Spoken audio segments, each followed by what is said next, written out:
বইছে নদী, নদী।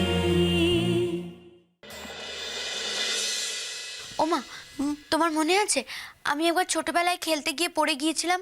তুমি ওই হলুদ, তারপরে আরো বোধহয় কি সব ছিল মনে। চুন। হ্যাঁ, আমার অত মনে নেই। আমাকে লাগিয়ে দিয়েছিলে তুমি। মেঘলাকেও একটু ওটা লাগিয়ে দাও না।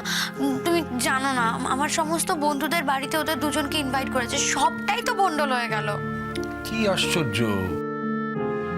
তুমি এখন আবার ওর পাটা ঠিক না হলে ও বেরোবে কি করে? টেনশনের কিন্তু কিছু নেই আঙ্কেল, কোনো ফ্র্যাকচার নেই। তাছাড়াও ওষুধটা খাচ্ছে, অয়েন্টমেন্ট লাগাচ্ছে। I think she should be fine.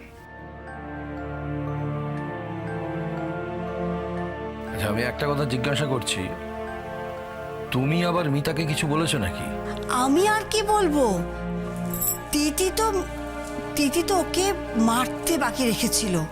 উল্টে আমি বরঞ্চ দুজনের মাঝখানে পড়ে গিয়ে কোনোভাবে থামালাম। ও যে অবস্থা শুরু করেছিল না, দেখো এখন তো কাজের লোক পাওয়া খুব মুশকিল। তার মধ্যে অনেক দিন ধরে রয়েছে, সব কিছু জানে। আমি দিলাম এখন কি হবে, তাই কোনোভাবে ওকে থামালাম। তা স্বীকার করলো?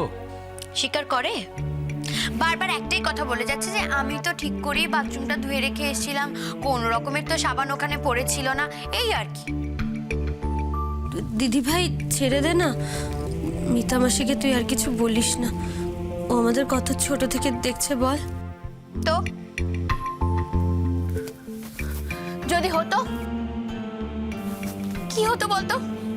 আজ তোর কিছু হয়নি মেঘলা, কিন্তু কিন্তু যদি তোর পাটা ভেঙে যেত তাহলে কত বড় একটা ক্ষতি হয়ে যেত বলতো। দিদি ভাই আমার তো কিছু হয়নি বল, ভাঙেনি তো।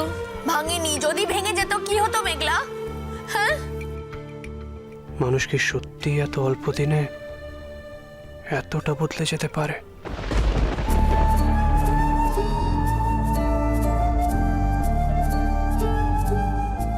দিদি, কেন কাঁদছো? তোমার বোনের তো কিছু হয়নি, কেন শুধু শুধু কাঁদছো বলো? কেঁদো না। দিদি ভাই তুই কেন কাঁদছিস বল? তো তুই কাঁদলে আমার ভাল লাগে, কেন কাঁদছিস শুধু শুধু? আমি তোকেও বলি মেঘলা, এত কেয়ারলেস কেন তুই বলতো? হ্যাঁ? একটু একটু দেখে চলাফেরা করবি না? হ্যাঁ, তো আনমাইন্ডফুল হলে চলে? সব সময় বলি তোকে, একটু তো নিজের খেয়াল রাখবি বল।